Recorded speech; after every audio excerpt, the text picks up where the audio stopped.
दोस्तों आज की वीडियो में हम बात करेंगे हिंदुस्तान के सबसे ताकतवर 5 मुस्लिम हुक्मरानों के बारे में, जिनकी शेर दिली और बहादुरी के किस्से आज भी हिंदुस्तान में अपनी गूंज तो देते ही हैं और साथ ही साथ बाहर मुल्कों में भी इन अजीम बादशाहों के किस्से बड़े जोर और शोर से बताए जाते हैं। ये तो हिंदुस्तान का इतिहास मुसलमानों की एक से एक बड़ी सल्तनतों और मुसलमानों के बहादुर योद्धाओं और अजीम सुल्तानों से भरा पड़ा है, जहाँ हिंदुस्तान में लगभग कई मुस्लिम सल्तनतें हुई जिन्होंने हिंदुस्तान में 800 से 900 साल तक हुकूमत की। फिर भी अगर हम हिंदुस्तान की कुछ चुनिंदा सबसे अजीम मुस्लिम सल्तनतों की तरफ निगाह डालें तो उनमें से कुछ ये हैं। ममलूक डायनेस्टी जिसने 1206 से 1290 तक, खिलजी डायनेस्टी जिसने भारत में 1290 से 1320 तक हुकूमत करी, तुगलक डायनेस्टी जिसने 1320 से 1413 तक, लोधी डायनेस्टी 1411 से 1526 तक और आखिर में हिंदुस्तान के इतिहास की सबसे मजबूत और सबसे लंबी कायम रहने वाली सल्तनत मुगल सल्तनत 1526 से 1857 तक। इन्हीं सभी अजीम मुस्लिम सल्तनतों में से सबसे बहादुर 5 योद्धाओं को चुनना हमारे लिए बिल्कुल भी आसान न था, लेकिन फिर भी हमने उनकी काबिलियत और उनकी लड़ी गई जंगों के ऊपर उनको लिस्ट में रखा गया है।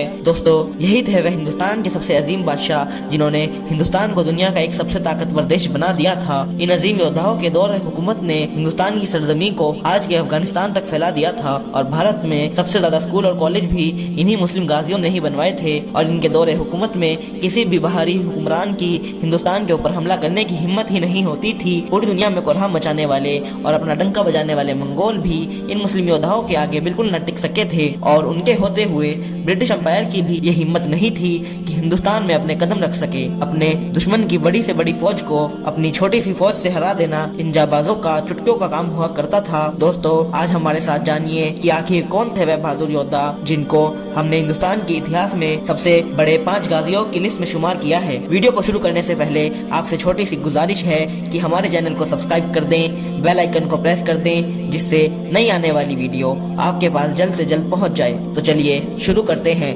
हिंदुस्तान के इतिहास में 5 सबसे ताकतवर मुस्लिम हुक्मरानों की लिस्ट में 5वें नंबर पर आते हैं शेर शाह सूरी। ये वही शेर शाह सूरी हैं जिन्होंने सुर सल्तनत की बुनियाद रखी थी। शुरू में ही तो शेर शाह सूरी मुगल सल्तनत के पहले सुल्तान बाबर के एक अजीम फौज के सिपाही हुआ करते थे और बाबर के अंडर में ही काम किया करते थे, मगर बाद में फिर उन्होंने धीरे धीरे अपनी एक अलग रियासत की बुनियाद रख दी थी। भले ही दोस्तों शेर शाह सूरी ने हमारे भारत देश में एक बहुत छोटे से वक्त के लिए ही राज किया था, मगर इस छोटे से वक्त में ही उन्होंने ऐसे बड़े बड़े काम कर दिए थे जो बड़ी बड़ी सल्तनतों के हुक्मरान सैकड़ों सालों में भी नहीं कर पाए थे। आपको शायद ये बात जानकर हैरानी होगी कि जो हमारे भारत देश में आज रुपया करेंसी चलती है उसको भी सबसे पहले शेर शाह सूरी ने ही अपनी सल्तनत में चलाया था। और इसके अलावा भारत देश में डाक सर्विस को इजाद करने वाला भी सबसे पहला शासक शेर शाह सूरी को ही माना जाता है। और साथ ही साथ आपको यह भी बताते चले कि ग्रैंड ट्रंक नाम का मशहूर रोड भी शेर शाह सूरी ने ही बनवाया था। आप लोग शेर शाह सूरी की बहादुरी का अंदाजा बात से भी लगा सकते हैं।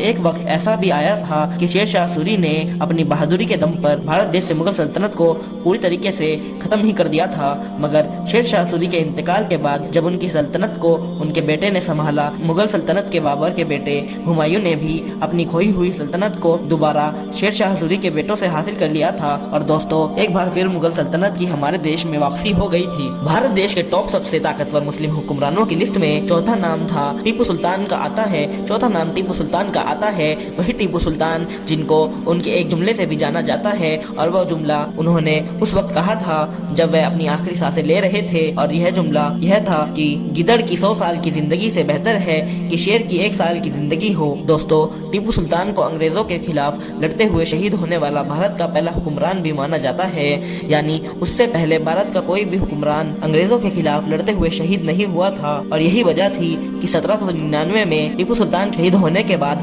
अंग्रेजों ने बड़ी तेजी के साथ हिंदुस्तान में आना शुरू कर दिया था, क्योंकि जब तक टीपू सुल्तान जिंदा रहे थे तब तक अंग्रेज ये काम करने में कामयाब ना हो सके थे। अंग्रेजों ने टीपू सुल्तान को हराने एक वक्त तक बहुत कोशिश की थी। आखिरकार जब वह अपनी सारी कोशिशों में नाकाम रहे तो वह समझ गए थे कि वह उन्हें खुले मैदान में नहीं हरा पाएंगे। उन्होंने अपना हमेशा की तरह वही फार्मूला अपनाया। उन्होंने टीपू सुल्तान के महल में गद्दारों को ढूंढना शुरू कर दिया। धीरे धीरे अंग्रेजों ने टीपू सुल्तान के महल में मौजूद ऐसे बहुत से भारतीय गद्दारों को ढूंढ लिया था और इन गद्दारों के जरिए ही अंग्रेज 1799 में टीपू सुल्तान को घेर कर शहीद कर पाए थे। टीपू सुल्तान ने ही दुनिया की सबसे पहली मिसाइल का निर्माण किया था। उन्हें दुनिया का सबसे पहला रॉकेट मैन भी कहा जाता है। उनकी दौरे हुकूमत में भारत सैन्य शक्ति के मामले में दुनिया का नंबर 1 देश बन गया। टीपू सुल्तान ने मैसूर को दुनिया का सबसे अमीर राज्य बना दिया था। 18वीं सदी ईस्वी तक टीपू सुल्तान भारत के सबसे अमीर राजा थे। उनके पास इतनी दौलत थी कि वह बहुत से देशों को कई बार खरीद सकते थे। टीपू सुल्तान के रहते हुए अंग्रेज भारत पर कभी भी राज नहीं कर पाए। अंग्रेज हमेशा कहा करते थे कि जब तक टीपू सुल्तान जिंदा है हम भारत पर कभी कब्जा नहीं कर सकते, और यहाँ तक कि टीपू सुल्तान ने ही दुनिया की सबसे शक्तिशाली जल सेना का गठन किया था। उनकी सेना में 72 तोपों वाले 20 समुद्री लड़ाकू जहाज और 62 तोपों वाले 20 छोटे समुद्री लड़ाकू जहाज शामिल थे। ये सेना ही भारत की सबसे पहली जल सेना थी। टीपू सुल्तान ने भारत के लिए जो किया वह आज तक कोई नहीं कर पाया। उन्हें दोनों हाथों से तलवार चलाने का हुनर आता था। बहुत कम लोग जानते होंगे कि टीपू सुल्तान ने ही भारत का सबसे पहला बांध बनवाया, जो आज के RH डैम के नाम से भी जाना जाता है। उनके दौर में भारत रेशम पैदा करने वाला दुनिया का सबसे बड़ा देश था। उनके हुकूमत में बनाए गए कपड़े फ्रांस, रूस, जापान और इंग्लैंड में बेचे जाते थे। हिंदुस्तान के इतिहास के सबसे ताकतवर मुस्लिम हुक्मरान की लिस्ट में तीसरे नंबर पर नाम आता है जहीरुद्दीन मोहम्मद बाबर का। वही जहीरुद्दीन मोहम्मद बाबर जिन्होंने 1526 में हमारे देश भारत में मुगल सल्तनत की नींव रख दी थी, और इसी सल्तनत ने लगभग आगे चलकर 350 साल तक हमारे देश भारत पर हुकूमत करी थी। दोस्तों, जहीरुद्दीन मोहम्मद बाबर की बहादुरी का अंदाजा हम इस बात से भी लगा सकते हैं कि जहीरुद्दीन बाबर ने सिर्फ 12 साल की उम्र से ही अपने वालिद की मौत के बाद विरासत में मिली हुई हुकूमत को संभालना शुरू कर दिया था। और 1526 में भी जब वो भारत को जीतने के इरादे से हिंदुस्तान आया था, तो जब भी उनके पास 13,000 की ही सेना थी, लेकिन उसके बाद भी उन्होंने इतनी कम फौज से भी इब्राहिम लोदी की लगभग 1 लाख की फौज को हरा दिया था। और इब्राहिम लोदी को हराने के बाद और एक ताकतवर सल्तनत की बुनियाद रख दी थी। और सिर्फ पानीपत की पहली लड़ाई ही नहीं, बल्कि 1526 से 1530 तक बाबर ने एक के बाद एक जंगें लड़ी।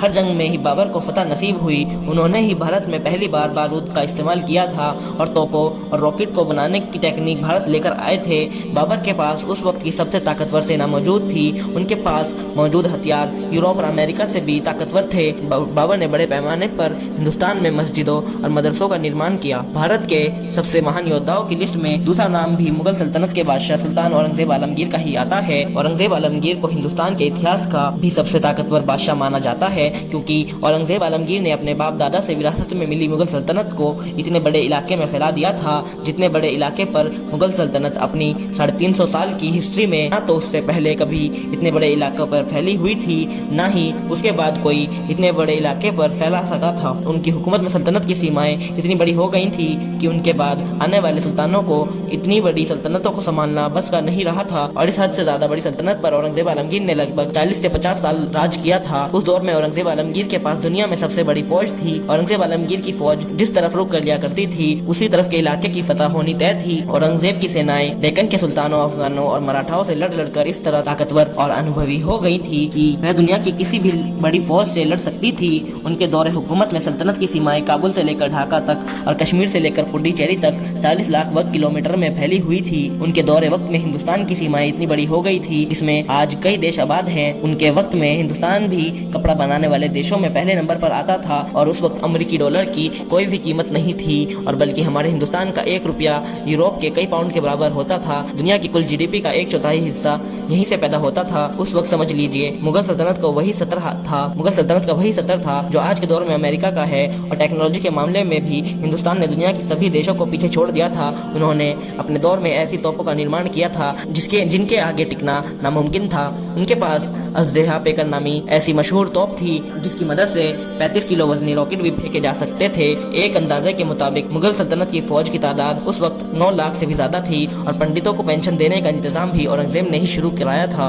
और इन योद्धाओं में सबसे पहले नंबर पर नाम आता है खिलजी डायनेस्टी के दूसरे और सबसे ताकतवर रूलर सुल्तान अलाउद्दीन खिलजी का। अलाउद्दीन खिलजी ने वैसे तो अपने दौरे हुकूमत में बहुत बड़े बड़े काम किए हैं, मगर जिस वजह से पूरे भारत देश में मशहूर रहे हैं वो था पूरे भारत देश को खतरनाक मंगोल फौज से बचाना। क्योंकि दोस्तों ये बात तो हम सभी लोग जानते हैं कि मंगोल सल्तनत ने दुनिया में कितना कहर मचा कर गई थी और आधी से ज्यादा दुनिया को फतह कर लिया था। ये ऐसी फौज थी जिस भी शहर को फतह कर लिया करती थी, उस शहर में सांस लेने वाले इंसान तो दूर, वहाँ के जानवर और फसलों को भी आग लगा दिया करती थी। यानी दोस्तों हम यह कह सकते हैं कि डर और खौफ का नाम ही उस दौर में मंगोल हुआ करता था। तो दोस्तों ऐसी मंगोल फौज से जिसने उस वक्त की बड़ी से बड़ी सल्तनत को घुटने टेकने पर मजबूर कर दिए थे, उससे अलाउद्दीन खिलजी ने भारत देश को न सिर्फ एक बार बचाया था बल्कि अलग अलग समय में मंगोलों की फौज को हराया था। उसने मंगोल फौज का वह घमंड ही तोड़ दिया था जो वह सोचने लगे थे कि हमें तो कोई हराने वाली ताकत ही मौजूद नहीं रही है। मंगोलों ने फिर अपनी ताकत दिखाने के लिए हिंदुस्तान पर बार बार हमले किए, लेकिन हर हमले में अलाउद्दीन खिलजी खिलजी ने उन्हें हार का मजा चखाते गए। अलाउद्दीन खिलजी की अहमियत इस तरीके से है कि अगर उस वक्त हिंदुस्तान में वो ऐसे अजीम सुल्तान मौजूद न होते तो हिंदुस्तान का नक्शा आज कुछ और ही होता और मंगोलों के हमले से आज हिंदुस्तान कभी उभर नहीं पाता। आज हिंदुस्तान की आबादी आधी से भी कम होती है, क्योंकि किसी को भी जिंदा नहीं जाने दिया करते थे। यहाँ तक के जिन औरतों के पेट में बच्चे हुआ करते थे उन्हें भी जलाकर मार दिया करते थे। उन वहशी दरिंदों से जिनसे कोई नहीं बच सका था, उनके इतने करीब होने के बावजूद भी हमारा मुल्क उनके हमले से सिर्फ और सिर्फ अलाउद्दीन खिलजी जैसे अजीम सुल्तान की वजह से ही सलामत रहा है। वह 13वीं सदी के सबसे ताकतवर मुस्लिम हुक्मरान थे। उन्होंने जो भारत में टैक्स व्यवस्था लागू की है वह आज भी इस्तेमाल की जाती है। अलाउद्दीन द्वारा महंगाई को कंट्रोल करने के लिए जो जो कानून लगाए गए थे वह आज भी इस्तेमाल किए जाते हैं। भारत में उन्होंने बहुत से सराय महल और मदरसे बनवाए जिनमें भारतीय बच्चों को मुफ्त में शिक्षाएं दी जाती थी। इन सब के अलावा भारत में ऐसे बहुत से अजीम मुस्लिम सुल्तान रहे हैं। भारत को सुपर पावर बनाने में मुसलमानों का सबसे बड़ा योगदान रहा था। भारत आज भी मुसलमानों के दिलों में बसता है। आज भी मुसलमान भारत के लिए अपनी जान दे सकते हैं। दोस्तों, आज के लिए बस इतना ही। तब तक के लिए सब्सक्राइब करें हमारे चैनल हिस्ट्री वाले को, जिससे हमारा ये नॉलेजेबल वीडियो का सिलसिला जारी रख सके। तब तक के लिए